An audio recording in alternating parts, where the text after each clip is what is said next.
good evening. A very warm welcome to the General Society, and I want to applaud you all for making it out under the deluge. Really, you all deserve a clap, so thank you very much for coming this evening. Before we begin our program, we just want to say a few brief words about a beloved New Yorker who passed away today.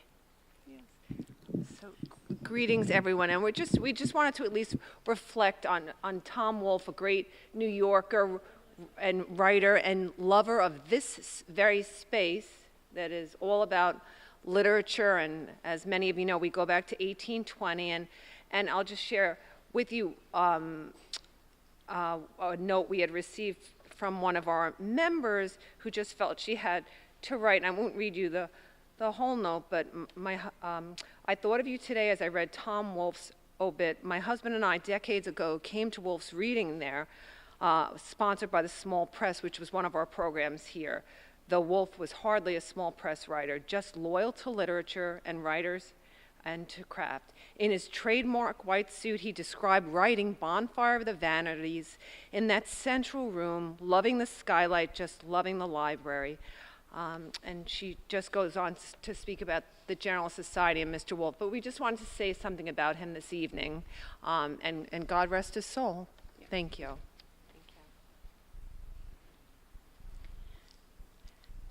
Thank you. And that was Victoria Dangle, our Executive Director. And I'm Karen Taylor. I'm the Program Director of the General Society. And again, I want to wish you a very warm welcome to tonight's landmark lecture. The Labour, Literature and Landmark Lectures are supported in part by the public funds from the New York City Department of Cultural Affairs in partnership with the City Council. We are pleased to present this series of landmark lectures in partnership with the New York Landmarks Conservancy, and I would like to express our appreciation for their help and support. For those of you who may be less familiar with the General Society, a brief introduction. The General Society of Mechanics and Tradesmen of the City of New York was founded in 1785, 233 years ago, by 22 artisans. Today, our organization continues to serve and improve the quality of life for the people of New York City through our educational and cultural programs. These include our tuition-free Mechanics Institute, the General Society Library, of course, which you're in this evening, our upstairs Lock Museum, and you're welcome to visit the Lock Museum after our program tonight, and our nearly 200-year-old lecture series, of which, of course, tonight's lecture is part of.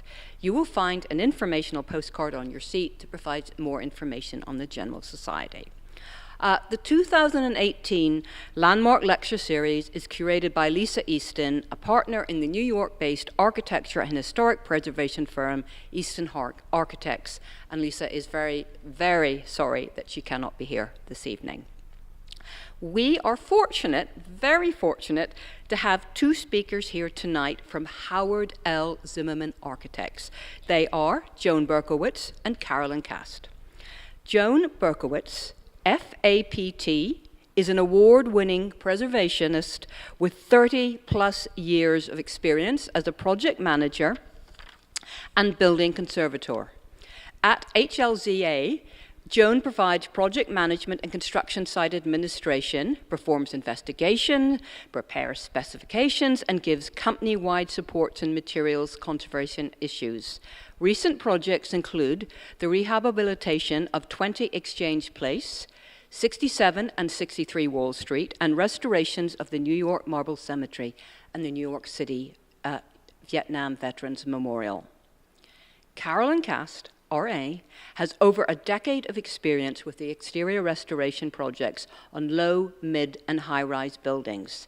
She has performed facade restoration programs from initial scoping through final closeout, including condition investigations, construction document preparation, and construction administration. As the Director of Façade Compliance at HLZA, she is responsible for FISP condition assessment, as well as report quality control. Carolyn oversees all reports prepared by HLZA, reviewing content for the nearly 1,000 FISP reports generated in Cycle 7 and Cycle 8 alone. And of course, for those of us who are not so familiar with Cycle 7 and Cycle 8, we are about to find out much more. And it is now my great pleasure to introduce to you Joan Berkowitz and Carolyn Caste.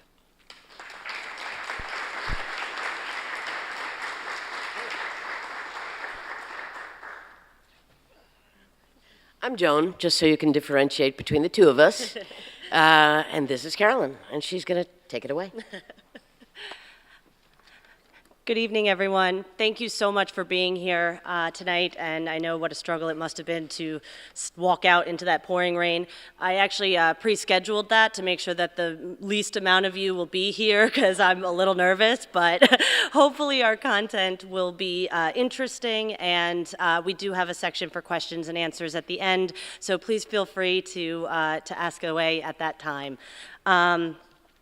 Just to give you an idea of our general outline, our agenda for this evening, we're going to go over the history of facade ordinances, general perceptions of FISP, and the case studies that we've prepared for landmark projects. So, on Broadway, between 115th and 115th, West 115th and West 116th Street, is now called Grace Gold Way. On May 19th, which we are about to embark on the anniversary of, a piece of terracotta fell and killed a Barnard College freshman, and this incident, this fatality, has changed New York City. One of the ways that it changed New York City was shortly after the piece of masonry fell. New York City enacted Local Law 10 of 80, which included that all buildings over 6 stories had to be inspected by an RA or PE as a general visual inspection, as to ensure the integrity of the facade and appurtenances. Appurtenances are items fastened to the exterior, such as fire escapes or, well, now satellite dishes, railings, etc., and make sure that everything is secure and that nothing is going to fall and cause another fatality for the city. This goes on for approximately 18 years until 1997. Bricks fell from 540 Madison Avenue during a construction project, 35 stories. Luckily, no one was killed, but shortly thereafter, brick ties fell again from another 40-story building, and the visual inspection of those buildings had happened only within the past 2 years.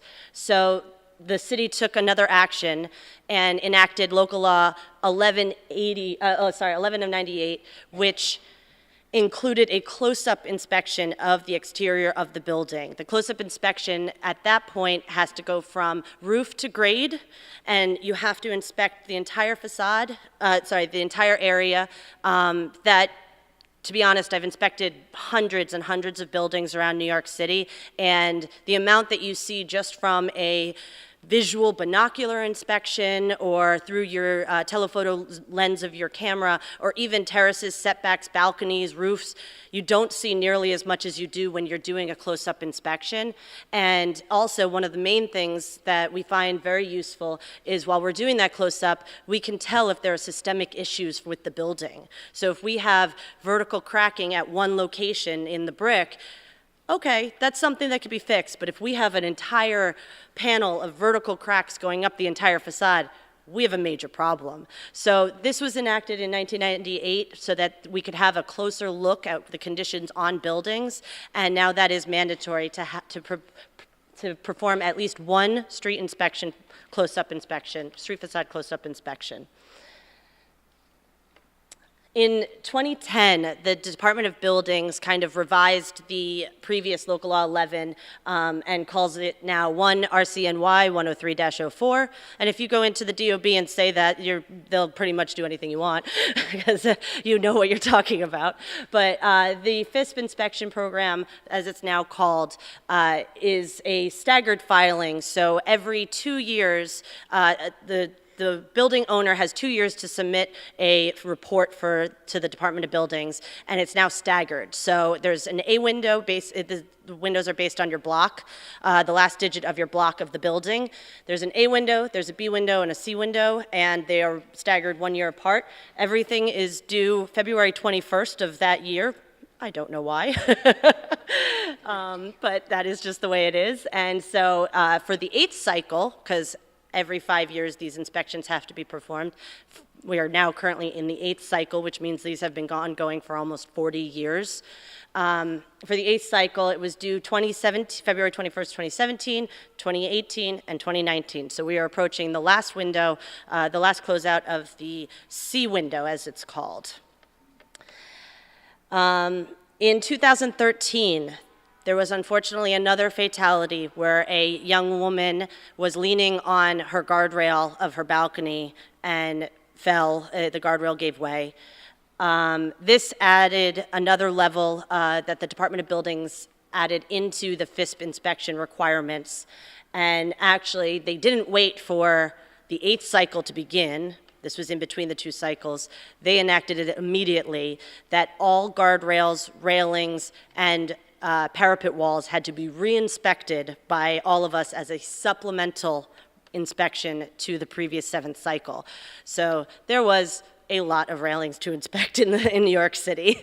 And unfortunately, we couldn't just say that a sampling was good enough. So our office inspected thousands of railings all over New York City. And they don't just want structural stability, they also want the code compliance, make sure their heights are correct, make sure the spacing is correct. It is a very involved process at this point. But just another layer that the Department of Buildings thinks that we should be involved in. To go into between 2013 and 2015, there was also several enclosures that were blown off of the buildings due to the structural integrity wasn't strong enough. So the Department of Buildings has now enacted an additional element that the enclosures need to be structurally stable, and we need to state that in our reports as well. So it is quite interesting to see this all at once and in line and see some things that were a bit proactive, but most likely due to situations that unfortunately have occurred and caused fatalities in our city. You may be wondering how many of these buildings are applicable, again, over 6 stories in the whole New York City area. Well, per the Department of Buildings, we are looking at over 13,000 buildings in New York City. And the majority of them, as you could tell, are in Manhattan, so apologies to all of the boroughs, but tonight we're going to focus on properties in Manhattan. It's really just a numbers game at this point. And so at that moment, I will turn it over to Joan. Okay. It's interesting. FISP, as it's called now, is about safety, and it's about pedestrian safety. And yet it's a program that people are highly opinionated about. So we asked ourselves, what are people's perceptions of the FISP program? I actually asked several friends of mine, and I can tell you that the non-architects' perception is sidewalk sheds that stay up forever. Some people really like the sidewalk sheds because you can walk your dogs under them when it's raining and in the snow. And other people do not like the sidewalk sheds.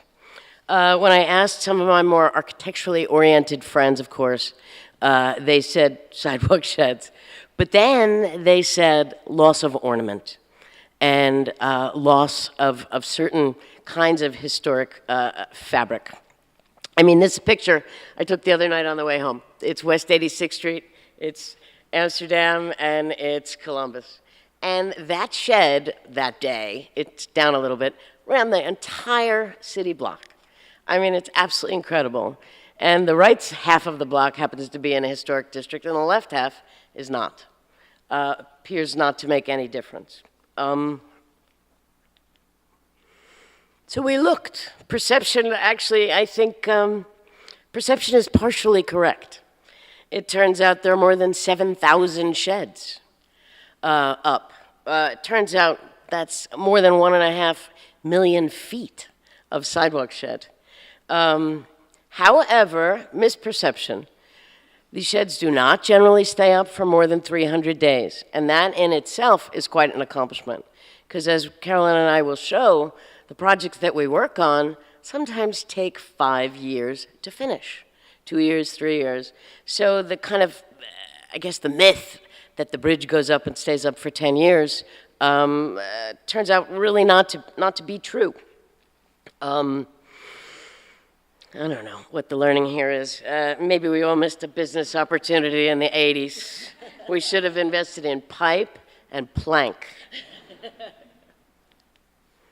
I think that the other thing that people think of is the loss of historic fabric. And this building, the same building, is a very good example. I mean, it used to be called the Da Cornell.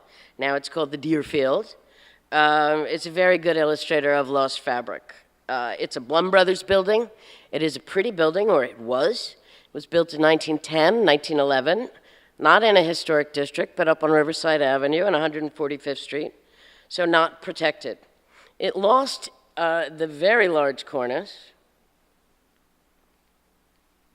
the Juliet balconies, and some other things only fairly recently, which I think actually as recently as 2006. And, you know, to us, as preservationists and architects, you know, that's really sad. I mean, the building is safe. It has done what it's supposed to do, but, you know, in this instance, a famous architect designed building on the Upper West Side, its loss of historic fabric it is to us a loss in value, you know, a loss in sort of meaning of the artifact. We understand there's a balance. I mean, it's very expensive to maintain buildings, and not all owners have the resources to do it. But buildings require maintenance, and particularly our, you know, 19th, early 20th century buildings need maintenance, and then they need more maintenance, and then they need more maintenance. And not owners are inclined either, which, you know, if you own a building and it's not in a district, you don't necessarily really care. So educating people maybe about their buildings might have been helpful in this case, but I don't know. So this is a sad one. This is one that rings true. So what we want to do is go back to Manhattan a little bit and show you, since this is a preservation lecture, we're going to talk a little bit about where the historic districts are located and see whether some of the buildings that we work on are actually protected. Local law, historic districts, et cetera. So there are more than 75 historic districts in Manhattan. And there are, you know, thousands and thousands of buildings protected within those districts. And when I say that, I mean that as we put together a local law restoration project, we have to get a permit from Landmarks Commission. They have to approve materials that we use. And although sometimes it's a bit of a pain because it's time consuming, I mean, I'm always happy for it. You know, it bogs us down from time to time in the bureaucracy of the approvals. But I would much rather work on a landmark than a building that's not, because it's a nice way to get what it is, you know, that we really want for our historic structures. So there are big concentrations, obviously, downtown, Upper East Side, Upper West Side. So the first case study Carolyn and I are going to talk about is the Plaza. And we're going to discuss the local law project that HLZA did on the hotel. So here we are, Henry Hardenberg's masterpiece in 1907.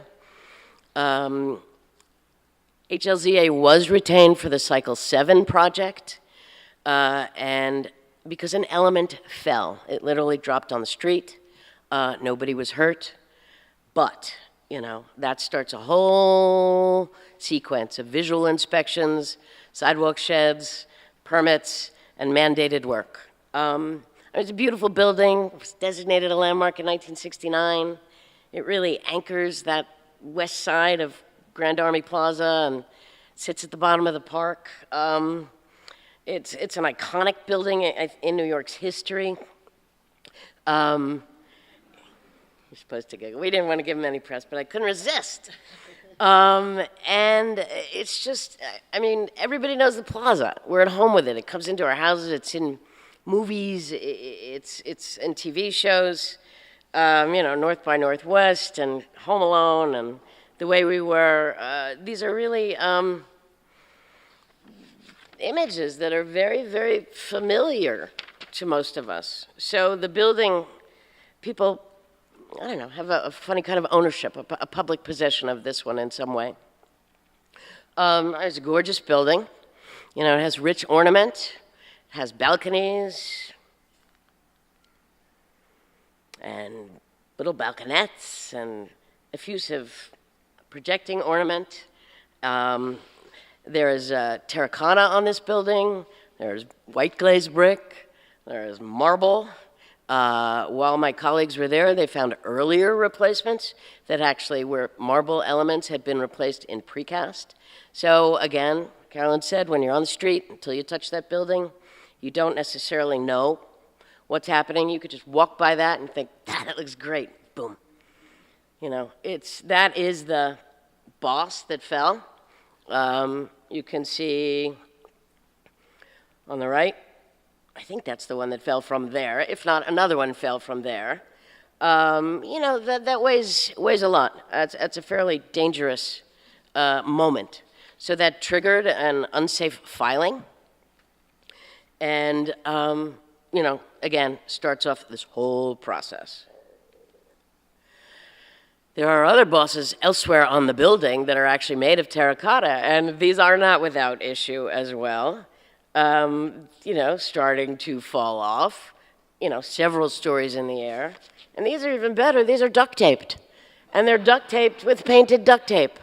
So, it is amazing, I think, what people do to buildings. We see this every day. It is unbelievable. It is the Plaza, and it is taped together. Yeah, not anymore. No, not anymore. So this is just to show you, we do these highly elaborate surveys with documentation. And you can start to see people rappelling down the building. That's a rope access technique. This was done by Vertical Access, a firm that's done it for a long time. We now have our own in-house certified rope access people. You're one. Not me. That just wouldn't be right. But it's very cost effective. It's very efficient. You can get your hands on it. You can feel things. You can see what's going on. It's really, it's fun. One, everybody gets all charged up and excited when it happens, and you go out and, in this case, in touch, walkie-talkies with people that don't work for your firm but that are consultants. Often now, people that you work with directly in-house.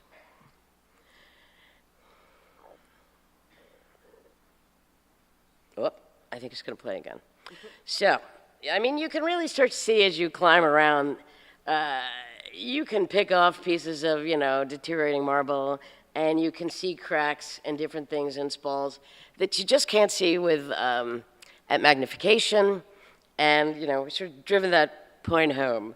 You got to touch it. We're looking for loose elements. Actually, I should say we're really looking for unsafe elements. That's the purpose of these inspections, to find things that are either unsafe today or may become unsafe within the next few years. We're not looking for the good stuff. We're looking for bad and unsafe things.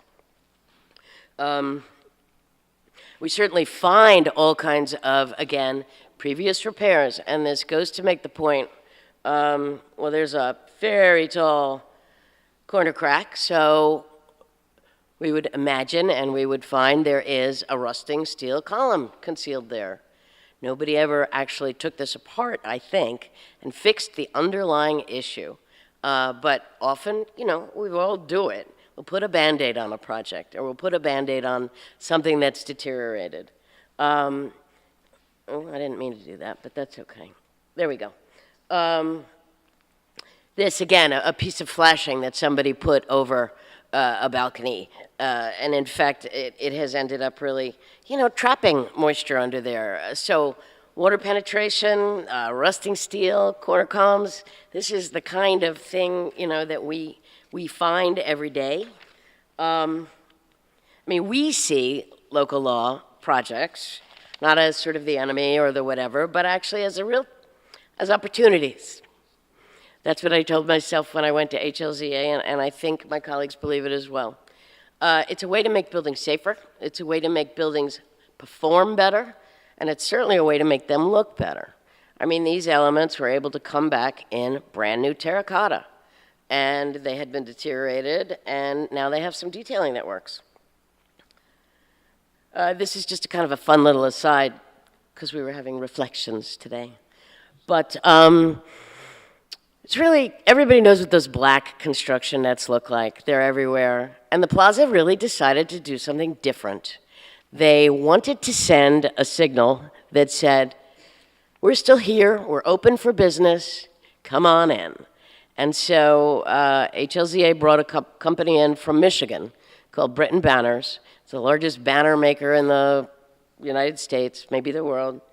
And they drew, they rendered, they photoshopped, they tweaked, they went back to the Midwest, they printed on these huge printers.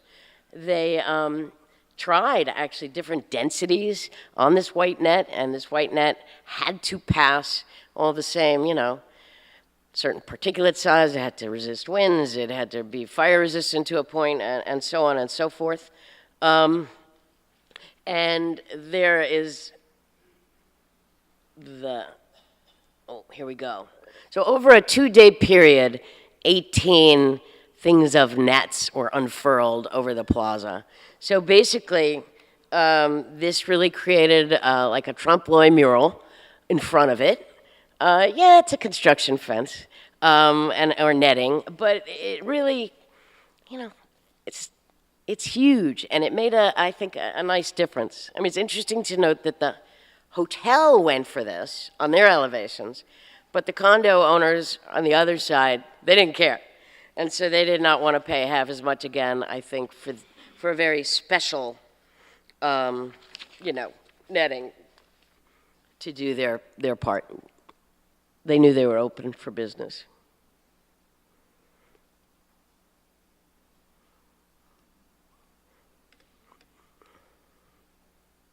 All right. And really there she is. I mean, beautiful done. When we left, was looking pretty good. But it's important to note this building is going to continue to deteriorate. It is not a new building. It needs maintenance. As Carolyn said to me earlier today, that's why we do this every 5 years. In other words, it would be great if we could get these buildings maintained in a cycle for 10 years. And it happens, but needs maintenance. So now I'm going to pass it back. Our next case study, let me do this. Sorry, Joan. Our next case study is 20 Exchange Place, which is interesting for numerous reasons, but also because both Joan and I worked on this project for quite some time.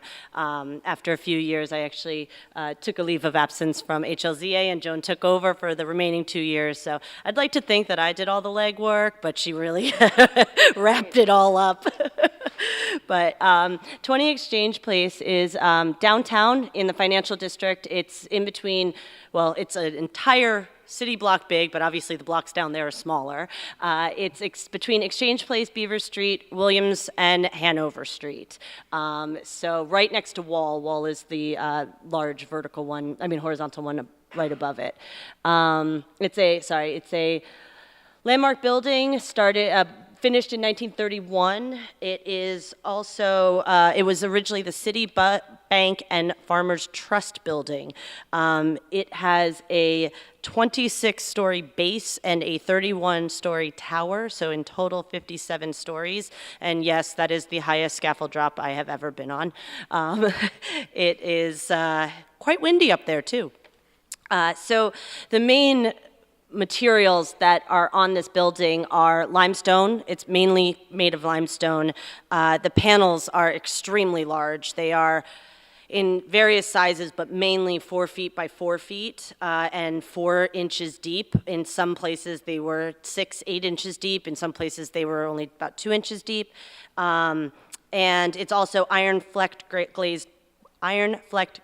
glazed brick, and we also have large nickel-silver spandrel panels, which you can see under the windows of the tower. They also occur in different areas of the base.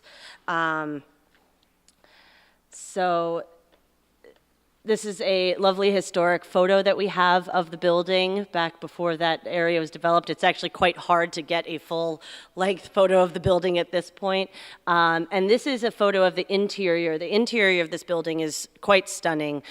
This is the bank portion, which is not occupied currently, but actually, I don't know if anyone has ever seen the film Inside Man, but they filmed this that movie in this bank. They actually, these murals here were not original. They were from the filming of that movie. They installed them and just never have done anything with the space since.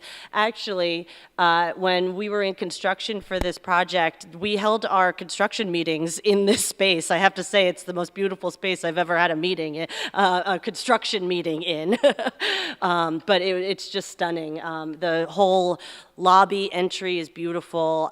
There's so much detail in this building. But there's also lots of problems. So one of the main issues is the cramps that are holding the limestone onto the building are almost 100 years old at this point, so they're quite rusted, as well as the lintels. One of the things that we were successful in doing is because the panels above the lintels were so large, it was going to be a monumental effort to replace them in order to replace the lintels. So we were able to work with LPC and have them approve that we could cut the limestone 8 inches, 12 inches, whatever made sense per the decoration above it, so that we could replace the lintel, waterproof it, and then reinstall it. And in some instances, we had to do some beautifully ornate, specially carved pieces to install, which was really quite lovely in a lot of and there were so many different versions of them. I think there were probably 30, 35 different versions of these all over the building, just to give you an idea. It doesn't look that ornate from the faraway pictures, but up close, it's really stunning.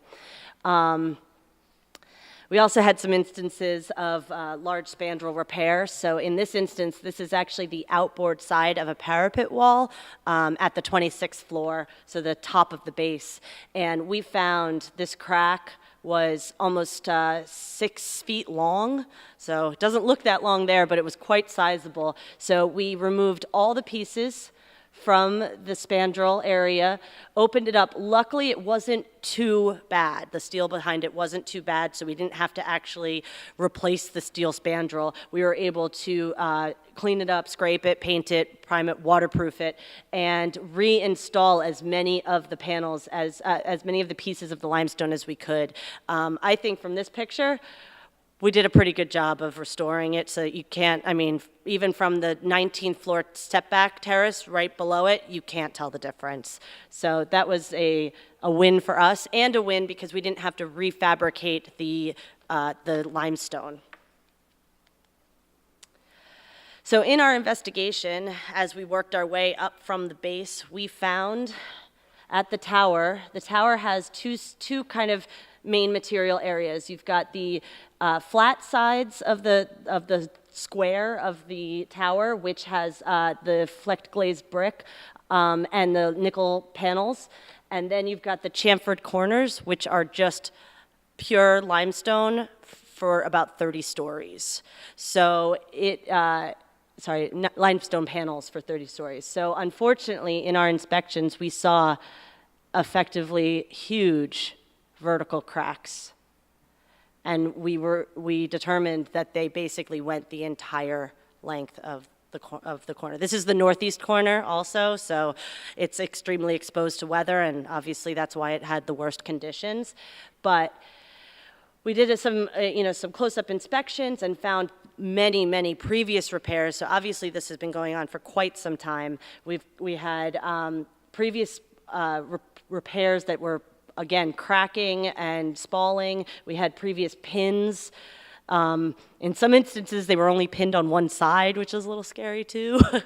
So we were able to, after assessing that and realizing that this was serious and had been going on for quite some time, we decided to do some probes as well as ground penetrating radar scan. So we were able to determine how much of the steel was per the length, how much of it was systemic, how much was really eroded and deteriorated. And we were able to open up certain areas. So we had obviously no waterproofing behind it, but the steel for the most part was in pretty good condition.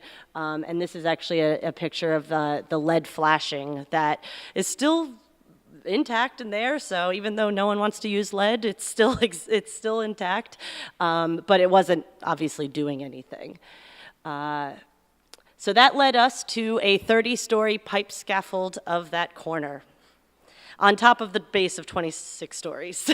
So that was quite extensive, but it had to happen because the contractor couldn't get these gigantic panels on their scaffold. It was just way too heavy, way too much. It also allowed us to work through the winter, which helped the extremely delayed project that we were already into year 4, 5 of at that time. So yeah, that helped move things along a little bit, as well as the ease for the workers in working with the actual limestone. But obviously there was no elevator, so it was just get out of the top and walk your way down to wherever you had to go, and hopefully you didn't have to go back up too many stories. It was yeah. Interesting, to say the least. So in the end, we were able to reinforce the steel locations, scrape and paint it, and reinstall large limestone panels, and we ended up with a very lovely crackless chamfered corner. And this is a picture of the view from that area, which is quite lovely because after climbing all those stories, you need something to look forward to. Yeah. Oh, we're not done yet. Sorry to disappoint. We're almost done, but we're not quite yet. Sorry about that. So this, we got excited. One last case study, actually. It's on the Upper East Side.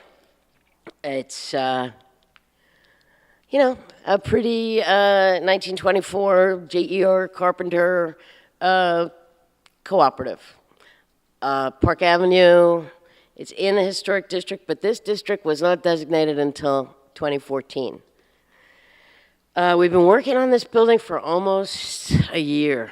It takes a long time to get a terracotta replacement project going from initial local law findings into construction. One of the fun things that we do get to do on this project is, or on almost all of our projects actually, is we do get to do a little archival research while we're doing our designs. And so that's one of the fun things for us. You know, the picture on the left is the building from the New York Public Library's digital collection that's there on the internet for everybody. Picture on the right, which I actually love, is from Columbia University's, they have an amazing collection of real estate brochures. It's also digitized, it's right there, anybody can find it. It's always a lot of fun to look and see, you know, what your buildings look like and what services they provided, et cetera. So it turns out this building is like a wealth of building materials. It's actually sort of odd. We found, I mean, we knew we would have brick, we knew we would have terracotta, and we knew we had limestone at the base. And that's what we thought we had. But as we got to looking around, we, you know, upstairs doing our first drops, I mean, that is terracotta, take my word for it. So is that, but that isn't. That's precast concrete, and so is this, which is just further down the way, and so is this. So when you're lucky and you have some documentation in the office files, it all makes sense. So another architect in 2008 had said, We recommend replacing the copings and balusters in cast concrete entirely to avoid the need to match existing. This will allow for some simplification of design while maintaining the overall appearance of the building. Now, I mean, for me, it falls short. It's a historic building, it's a famous architect, it is designated now, so that treatment wouldn't be allowed now, but it was allowed 10 years ago. No, we wouldn't do it. So when you're up there and you're looking at a cornice and it's terracotta and it's projecting, and you see large cracks of that variety which turn the corner and then continue to go for another 20 feet, we are alarmed and we should be alarmed.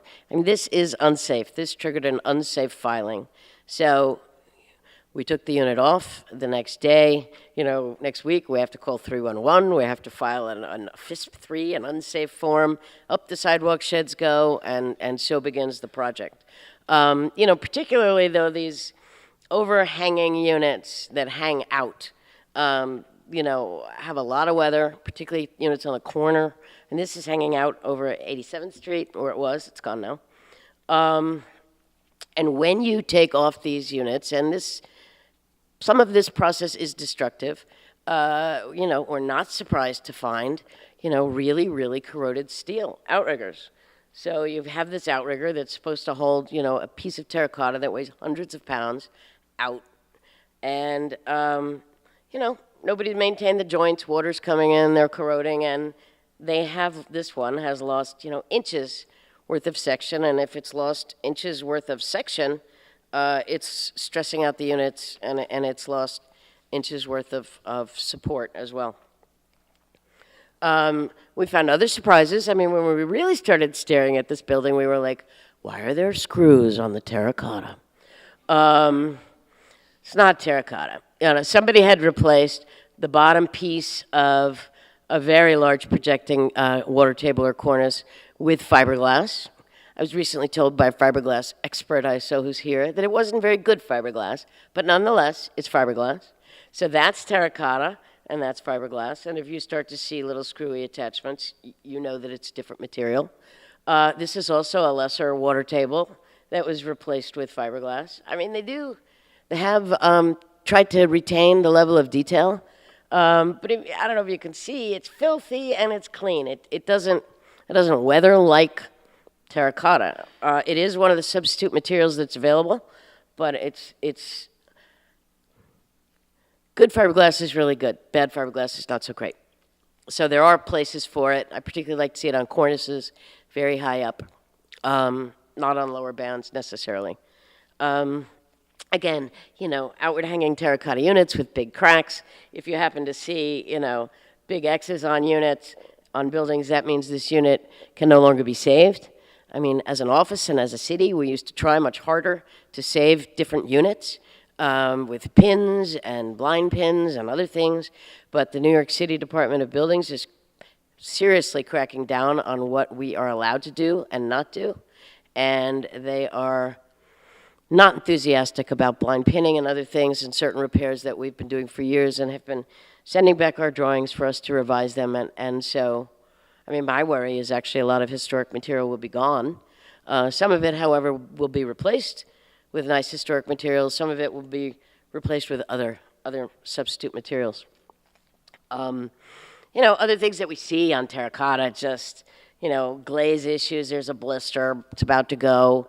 That's, you know, it's kind of interesting when you see crazing. It's kind of starts as a superficial condition and then water gets in. That glaze is in tension. I guess the units expand when they spend time on the building. They absorb a little moisture, and so it puts the glaze in tension and kind of stresses it out. You know, we do see very large spalls. I believe that was kind of a spall that you wouldn't necessarily see from the street because the crack was in the plane behind it, and so those are dangerous. And these kinds of things leave, you know, vulnerable bisque exposed. This is, you know, glazed architectural terracotta, not meant to be seen. Again, you know, the corner issue, what you're seeing on the left is a 12-story corner crack. And, you know, they are all over Manhattan. This is not an odd thing. There is a rusting steel column under there that is pushing, you know, this part of the wall out so that I could stick my fingers in there very easily. And more moisture goes in and more deterioration happens. So here's a little sequence of that. In other words, we've actually taken apart the corner, protected it. They've opened it so that we can see it, you know, the column going up and down and the steel beams. I mean, here is, in fact, you know, what some of the steel looks like, and it is expanding, it's corroded, it's not waterproofed, it can't do its job anymore. So we have to clean it up, augment the steel, weld in new pieces, cut things in, waterproof this because they were never originally waterproof. People thought the masonry would do the job, but it really didn't. And then put it back together again. So we've come full circle. Here we go. I think we've made our point, or we have a question. We've tried to show some of the impacts of FISP. This is Breton Hall. It's up on Broadway and 86th Street. Again, I mean, it's a 1903 building. I think that the cornice was lost in the early days of local law. And about 10 years ago, an architect designed a new treatment for the top up there. And I mean, we wonder, I mean, one, building without a cornice is not always a good thing. Cornices act like umbrellas in the rain or hats for people. You know, they are water-shedding devices that were useful. But we know that in the early days of local law, people went out and just shaved cornices off, you know, down Riverside Drive, down Broadway, etc. And yet we're starting to see people maybe bring back cornices, maybe a fiberglass thing here. This is maybe, you know, it's some kind of a nod to acknowledging the sort of early losses. We'll see where we go. Just as a fun little end point for you, this is not a FISP-related project. However, we wanted to just kind of touch on all the changes that has happened to such an iconic building in New York City. It's not landmarked. So One Times Square is not landmarked. It's not in a landmark district or anything. It was built in 1903. And it was a beautiful granite and terracotta building, just absolutely stunning. There is a long history of turnover of the building, but I'm just going to focus on the key points of the facade. In 1963, Allied Chemical reclad it, basically reskinned the whole building to be this, it's marble panels and like a stick-built curtain wall system on the window areas, and completely changed the look of the facade. I don't know why. I don't know if it was a homage to Lincoln Center or, you know, why they did this. I do think that, I mean, it is interesting for its time, but at the same time, you just stripped an entire building from its historic beauty. And then in 1995, it basically became a shell of a building for signs. So the owners of this building have us inspect it every year. It is under the FISP law, but they have us inspect it every year because obviously it's a very prime location and God forbid something were to happen. But I've been inside myself and it is kind of bizarre to be in this completely empty building that's literally just covered by signs. But yes, I have been up there. I've inspected the whole building, walked on all the signs, and actually Joan tried to talk me into putting my obligatory selfie with the ball behind me in the presentation. I refused. But if you'd like to see it, I have it on my phone after. But it's very interesting to see what can happen over less than 100 years with a facade program in place. They are very diligent about inspecting their buildings for safety, but obviously there is no desire to keep the character of the building over the time. So that's kind of, that's about it. We would like to leave you guys with a question. What do you think of FISP's impact on the city? I'm serious. And before we get to the Q&A section, just so the audience knows, this is being recorded, so please wait for the microphone to come to you. Yeah, we have, you know, know, any other question is Yes. is fine. Any other question is fine.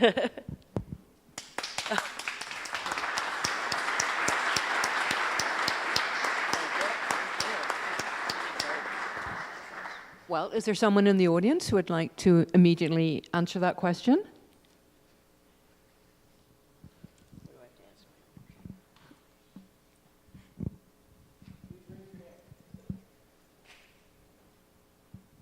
Thank you for this presentation. I must admit, though, living in a building that I think is more often covered with scaffolding, and we're not landmarked, and we're not in the, although every piece of real estate in this town is prime, we're just ordinary folks. And the cost of the scaffolding, that's my word, you called it sheds, is hundreds of thousands of dollars.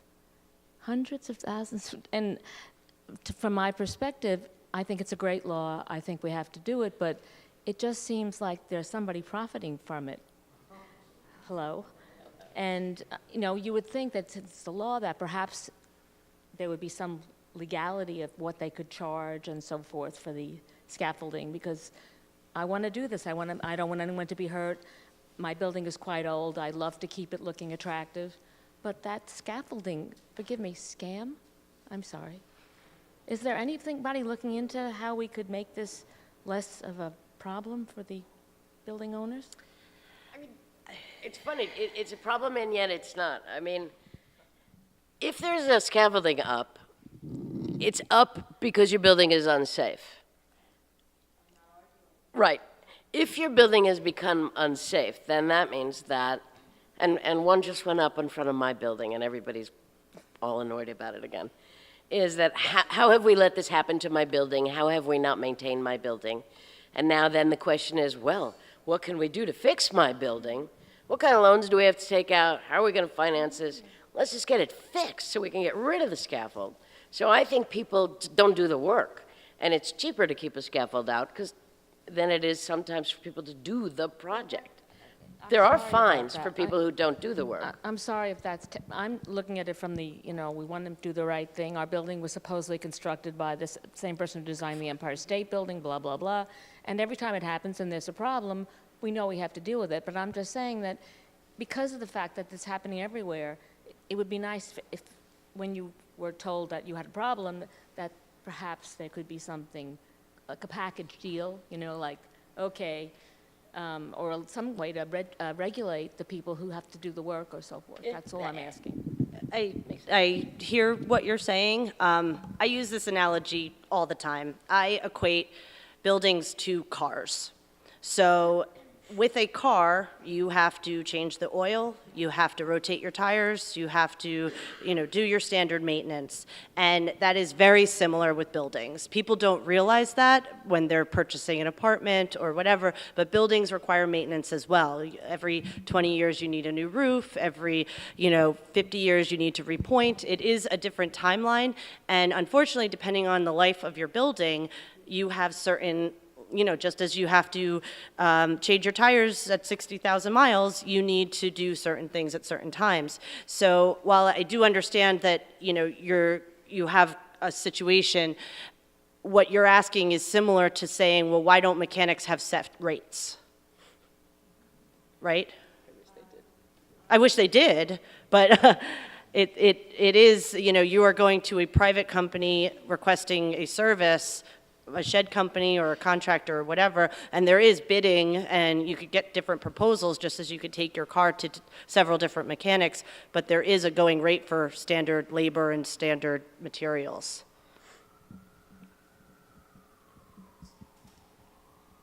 Yes?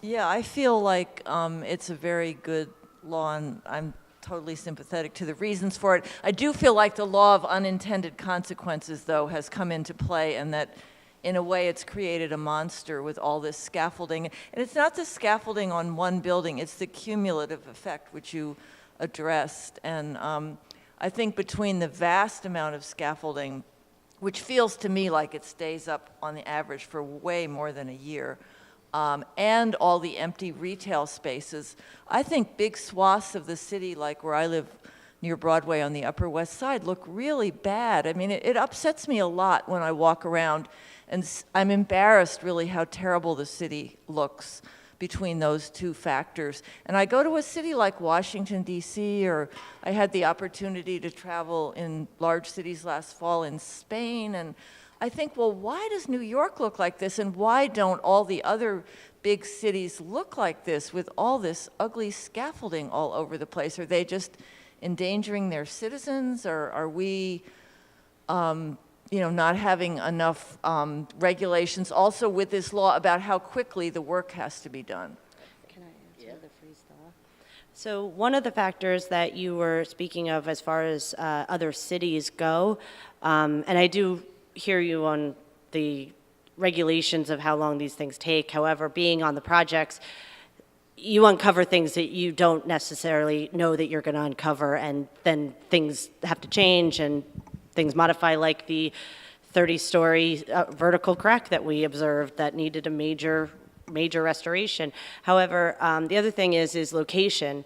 Us being in New York City, we go through approximately 50 freeze-thaw cycles a winter, and that causes major effects to what we do. And if you look at the other cities in the United States that also have a similar law, they are all in the similar temperature climate zone. It's zone 4, some are in zone 5, but it really has to do with the weather and the freeze-thaw cycle. So basically, if you think about it, you have one day it rains, and then overnight it freezes. So all of the water that has penetrated the building is now freezing. So that causes severe deterioration. And on top of that, 100 years ago, they were installing things and materials, and are still doing that to this day, that don't necessarily belong in this temperature zone climate. So there are a number of factors into why this is such an effect on New York City, in addition to just delays and financing and filing an unsafe report and then having to, go through the whole procedure. There's numerous effects. Thank you. Two questions. You spent more time on older buildings. How are you finding the newer buildings, especially with balconies that you're inspecting? And the other thing is, just looking at the weight of what would you could surmise was the weight of some of those building elements that could fall off. Can a sidewalk shed, does it crash through the sidewalk shed? Sometimes. Yeah, sometimes. I'm not a new building expert, although I have been working on a new building. I worked on it 10 years ago as it was being built, and we did just find it unsafe. And so I think, and we see, lots of buildings from the 70s, 80s, 90s, they're not new. Tremendous amount of concrete balcony deterioration. New York's pretty harsh when it comes to this. In other words, the deterioration that we experience is actually worse than like a colder city where they have fewer cycles. It just stays cold and frozen. We, go like that. So sure, I think we're very busy on reasonably new buildings. New buildings don't fall into this until 5 years after their C of O. Temporary certificate. Temporary C of O, and then depends on the cycles. So you do get a grace period in the beginning, but then starts right up. And I think that, with all the sealants that are used now, and some of these building materials have very short life cycles.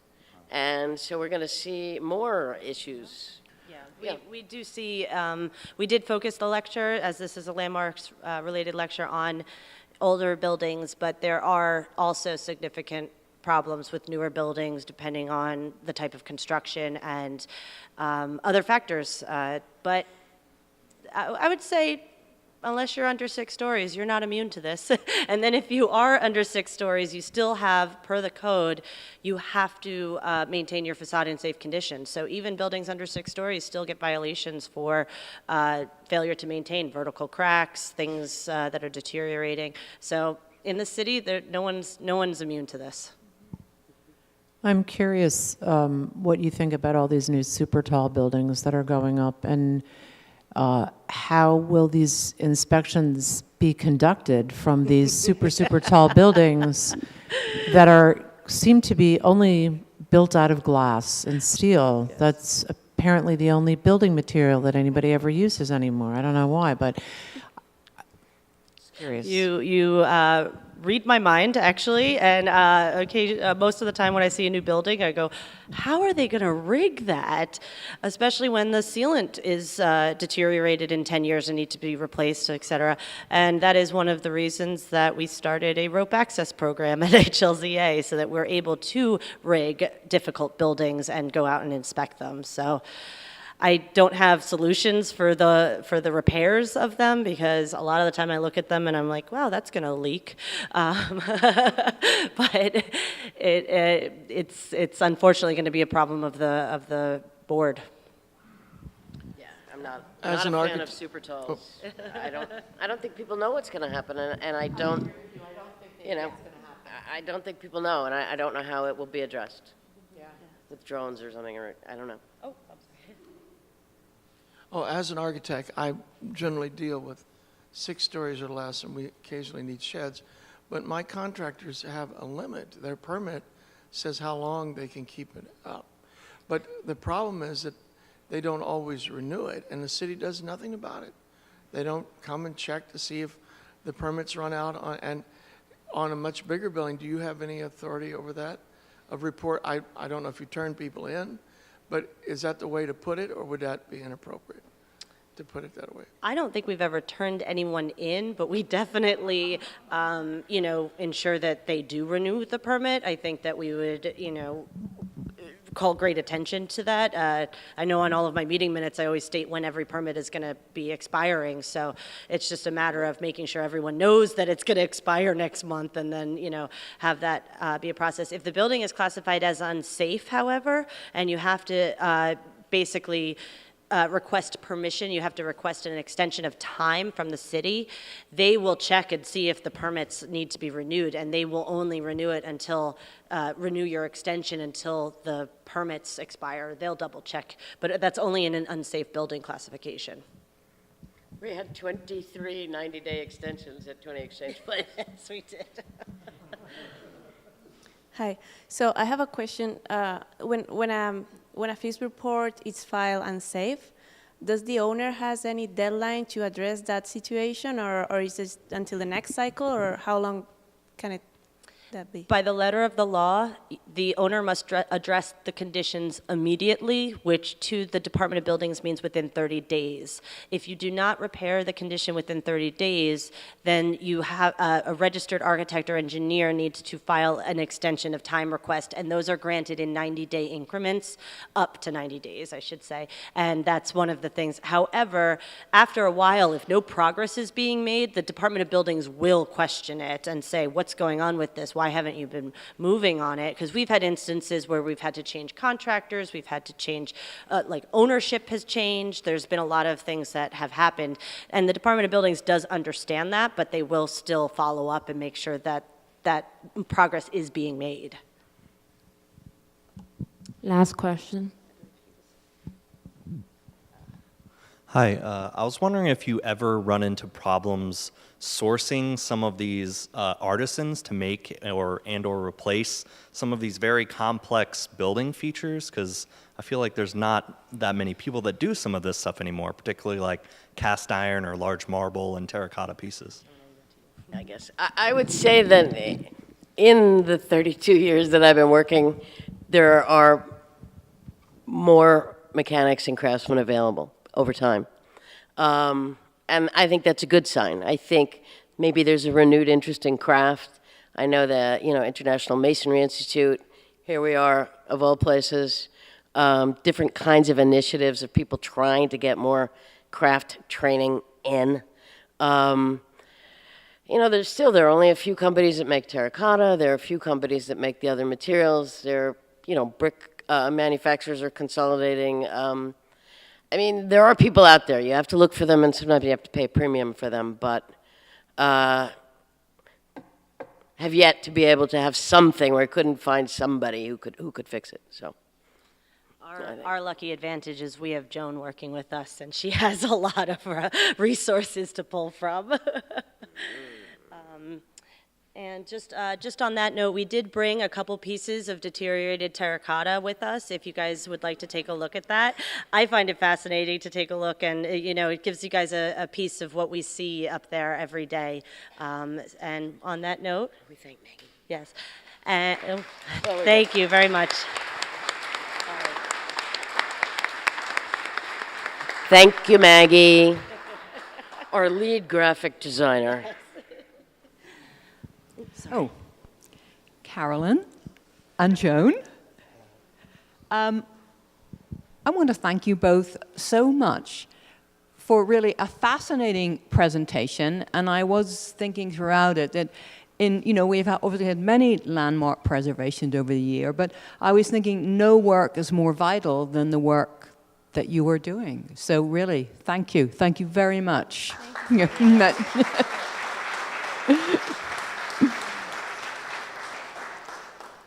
On occasions like this, we like to make a presentation to the speakers, and to do this, our Victoria Dangle, our Executive Director, is going to make a presentation.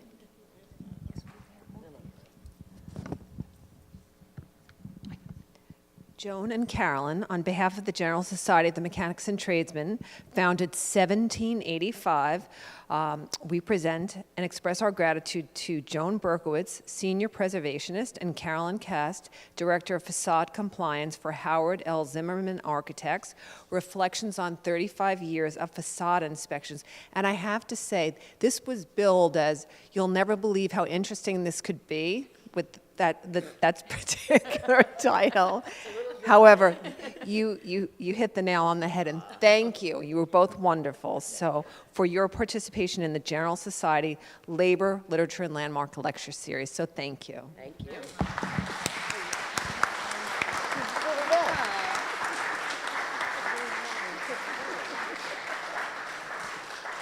And as I present that to you, I do hope you share your office, because or we'll have to make up another one.